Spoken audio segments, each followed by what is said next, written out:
ഒട്ടുമിക്ക ആൾക്കാർക്കും ഈ പിക്ചർ കാണുമ്പോൾ എന്ന് തോന്നും. കാരണം എന്താ വെച്ചാൽ ഒട്ടുമിക്ക ആൾക്കാരും കഴിക്കാത്തൊരു സംഭവമാണ് മട്ടൻ, അതുപോലെ തന്നെ മട്ടൻ്റെ പാർട്സ് അങ്ങനത്തെ ഒന്നും.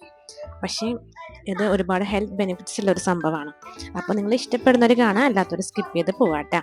അപ്പോൾ നമ്മൾക്ക് ഇതുണ്ടാക്കാൻ വേണ്ടിയിട്ട് നമുക്ക് ആവശ്യമായിട്ട് എന്താണെന്ന് വെച്ചാൽ ഒരു പിടി ഇഞ്ചി വെളുത്തുള്ളി പേസ്റ്റ്, രണ്ടും കൂടെ ഒരു പിടി മതിയിട്ടാ, ഒരു 2 ടേബിൾ സ്പൂൺ മതിയായിരിക്കും.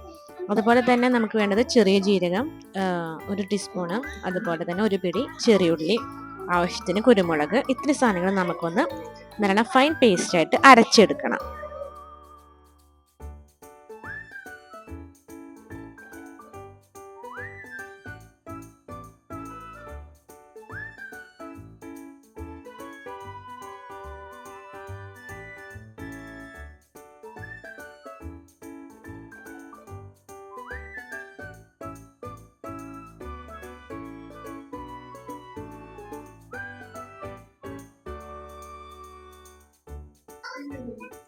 ഇനി നമുക്ക് ഇതെല്ലാം കൂടെ ഒരു കുക്കർ എടുത്ത് അതിലേക്ക് ഇട്ടിട്ട് നമ്മളുടെ കഴുകി വൃത്തിയാക്കി വെച്ചിട്ടുള്ള മട്ടനും കൂടെ ഇട്ടിട്ട് ഒരു 7ഓളം വിസിൽ വരുന്ന വരെ നമുക്കൊന്ന് അടിച്ചെടുക്കണം കേട്ടോ. കാരണം അത്രയും നല്ലോണം വേവിച്ചെടുക്കണം. പിന്നെ ഇത് നമ്മൾ കഴിക്കുമ്പോൾ നമ്മളെപ്പോഴും കാലത്ത് കഴിക്കാമെന്ന് ശ്രദ്ധിക്കണം. കാരണം എന്താണെന്ന് വെച്ചാൽ മട്ടൻ്റെ തല എന്ന് വെച്ചാൽ ഭയങ്കര ഫാറ്റുള്ളൊരു സാധനമാണ്.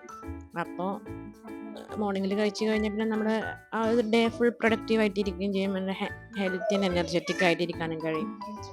പിന്നെ ഡിന്നറൊക്കെ നമ്മൾക്ക് അത്ര ലൈറ്റായിട്ട് കഴിക്കുന്ന ആൾക്കാരാണല്ലോ, അപ്പോൾ അതൊന്ന് ശ്രദ്ധിച്ചാൽ മതിയിട്ട്. നമുക്കിനി നമ്മളുടെ മട്ടനും കൂടെ ഇട്ട് കൊടുത്തിട്ട് നല്ലോണം ഒന്ന് വേവിച്ചെടുക്കാം കേട്ടോ.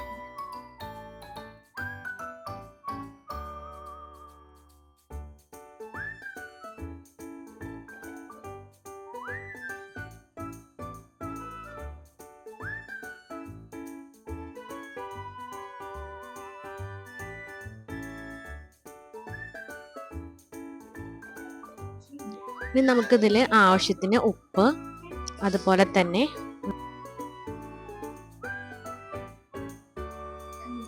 2 ടേബിൾ ടീസ്പൂണ് മല്ലിപ്പൊടി,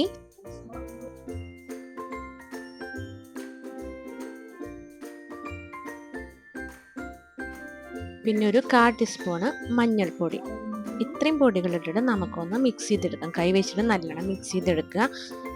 കൈ വെച്ചിട്ടല്ല, സ്പൂൺ വെച്ചിട്ട്. കൈ വെച്ചിട്ട് ഇളക്കൽ എളുപ്പമല്ല, പോസിബിൾ അല്ല. കാരണം നമ്മുടെ കയ്യിൽ അതിൻ്റെ എല്ലൊക്കെ ചെറിയ ചെറിയ ചീല എല്ലുകളുണ്ടാവും. അപ്പോൾ അത് നല്ലോണം മിക്സാക്കി എടുക്കുക കേട്ടോ. എന്നിട്ട് നമ്മൾ ഈ സമയത്ത് നമ്മുടെ ഉപ്പും കുരുമുളകൊക്കെ നോക്കി എരിവ് കുറവാണെങ്കിൽ എരിവ് ഇട്ട് കൊടുക്കണം. കുരുമുളകിൻ്റെ എരിവ് മാത്രമേ ഇതിനുണ്ടാവുള്ളൂ കേട്ടോ. മുളക് പൊടി ഇട്ടിട്ടില്ല, ഗ്രീൻ ചില്ലി ഇട്ടിട്ടില്ല. അപ്പോൾ അതൊക്കെ നോക്കിയിട്ട് നമ്മളുടെ ആവശ്യാനുസരണം എരിവും ഉപ്പൊക്കെ നമ്മളുടെ ഇഷ്ടത്തിനനുസരിച്ച് ചേർത്ത് കൊടുക്കുക കേട്ടോ.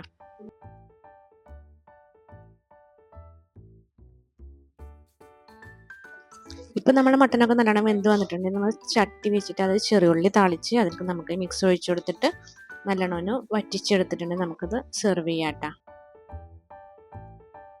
ഇതിൻ്റെ കൂടെ ഞങ്ങളുടെ കോംബോ എന്താണെന്ന് വെച്ചാൽ മട്ടൻ തലയും മുട്ട സുർക്കയാണ് കേട്ടോ ഞങ്ങളുടെ ഒരു കോംബോ. ഇതിങ്ങനെ വെച്ചാൽ പച്ചരി, അതുപോലെ 1 കപ്പ് പച്ചരി, 2 കപ്പ് തേങ്ങ, ഒരു 1/4 കപ്പ് ചോറ്, ഇത്രയും കൂടെ ഒന്ന് കുതിർത്തി അരച്ചെടുക്കുക. ഇത്രയേ ഉള്ളൂ പണി, വേറെ ഒന്നുമില്ല. എന്നിട്ട് പിറ്റേ ദിവസം, അത് ഒരു ദിവസം വെക്കുന്നതായിരിക്കും നല്ലത്. അപ്പോൾ ഒന്ന് പൊളിച്ച് വരുമ്പോൾ നമുക്ക് എണ്ണ ചൂടായി വന്നാൽ നമുക്ക് ഒരു തവി എടുത്തിട്ട് അതിൽ ഒഴിച്ചു കൊടുക്കുക. എന്നിട്ട് നമുക്കത് പൊരിച്ചെടുത്തിട്ടുണ്ടെങ്കിൽ നമ്മുടെ മുട്ട സുർക്ക റെഡി ആയിട്ട് കിട്ടും. അപ്പോൾ നിങ്ങൾ ഉണ്ടാക്കിയിട്ട് ഫീഡ്ബാക്ക് അറിയിക്കുക. Thank you for watching.